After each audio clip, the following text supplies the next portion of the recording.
জুলাই যোদ্ধাদের মধ্যে যে খেলা জমে উঠেছে তা সম্ভবত চূড়ান্ত রূপ পেতে যাচ্ছে।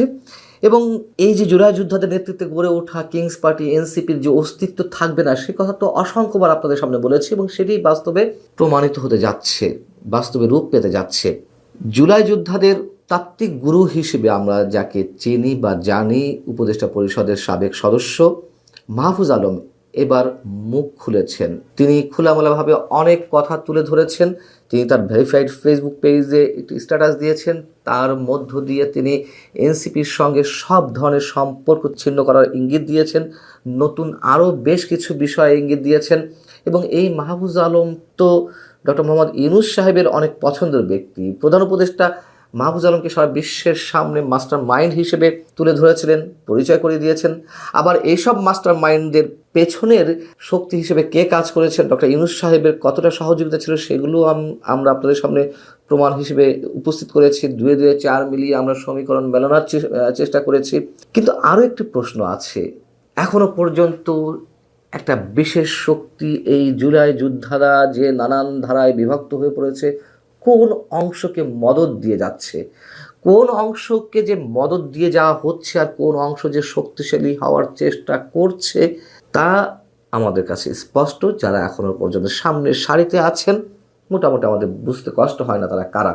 নিশ্চয়ই সেই খেলা আরও কিছু দূর যেতে পারে, তবে চূড়ান্ত পরিণতি আমরা জেনে গেছি।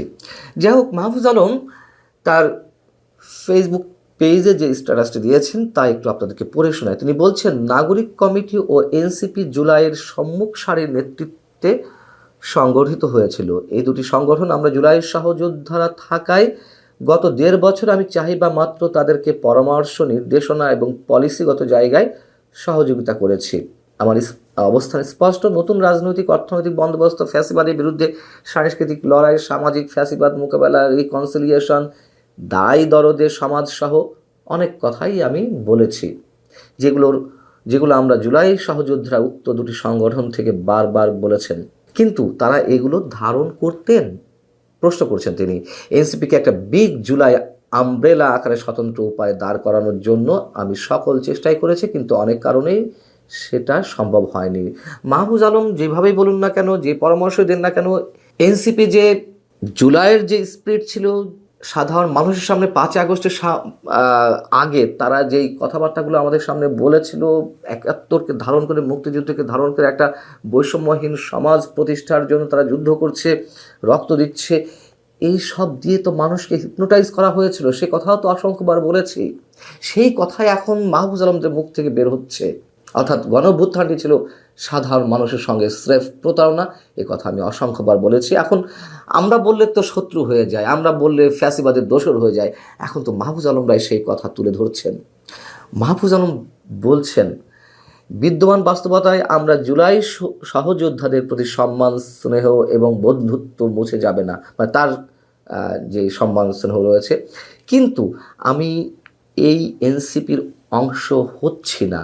আমাকে জামাত এনসিপি জোট থেকে প্রস্তাব দেওয়া হয়নি, এটি সত্য নয়, কিন্তু ঢাকার কোনো একটা আসনে জামাত এনসিপি জোটের প্রার্থী হওয়ার চেয়ে আমার লং স্ট্যান্ডিং পজিশন ধরে রাখা অধিক গুরুত্বপূর্ণ। এবং শেষ পর্যায়ে এসে বলছেন, ইতিহাসের এই চলতি পর্বে বাংলাদেশ একটা শীতল যুদ্ধের মধ্যে রয়েছে। এই পর্বে কোনো পক্ষ না নিয়ে নিজেদের বক্তব্য নীতিতে অটল থাকাই শ্রেয়। বিকল্প তরুণ বা জুলাই শক্তির সম্ভাবনা এখনও শেষ হয়ে যায়নি, বরং আমি গত ১.৫ বছরে যা বলেছি, যে নীতিতে বিশ্বাস রেখেছি, তা অব্যাহত রাখব। রাজনৈতিক, সাংস্কৃতিক ও বুদ্ধিবৃত্তিক সকল উপায়, if you care to join me, you are most welcome. তার মানে কি? এবং তিনি সবশেষে বলছেন, নতুন রাজনৈতিক অর্থনৈতিক বন্দোবস্ত সম্ভব ও বাস্তব। বিকল্প মধ্যপন্থী তরুণ বা জুলাই শক্তির উত্থান অত্যাসন্ন। আমরা ধরে নিচ্ছি যে আরও একটি বিকল্প শক্তি আসছে, আরও একটি নতুন রাজনৈতিক দল আসছে। আমি সে বিষয়ে একটু কথা বলছি। এর আগে এনসিপি গঠনের সময় আমরা জানি যে মাহফুজ আলম দলের গুরুত্বপূর্ণ পদ দুটির একটি চাইছিলেন, সাধারণ সম্পাদকের পদ। তার হয়ে তার অনুসারীরা, এই যে সোকল্ড বিপ্লবীরা রয়েছেন, এখন যারা নেতৃত্বে রয়েছেন, তাদের সাথে দেন দরবার করেছিল, লবিং গ্রুপিং করেছিল, কিন্তু তিনি পাননি। আবার এনসিপির নেতারা যে আকণ্ঠ দুর্নীতিতে নিমজ্জিত হয়ে পড়েছে, ভুল পথে অগ্রসর হচ্ছে, মাহফুজ আলম সেগুলো অকপটে তুলে ধরেছিলেন। কখনো কখনো হয়তো তাকে ফেসবুক স্ট্যাটাস তুলেও নিতে হয়েছে হুমকি মুখে বা যে কোনো আপত্তির মুখে।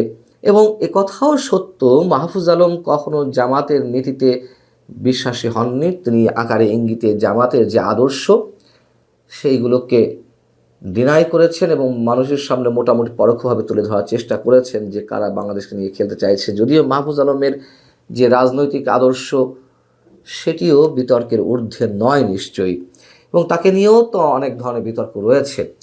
যে বিষয়ে বলছিলাম যে রাজনৈতিক দল বিষয়ে যে ইঙ্গিত তিনি দিচ্ছেন, তাহলে কি আমরা ধরে নেব যে আরও একটা নতুন রাজনৈতিক দল আসছে জুলাই যোদ্ধাদের নেতৃত্বে?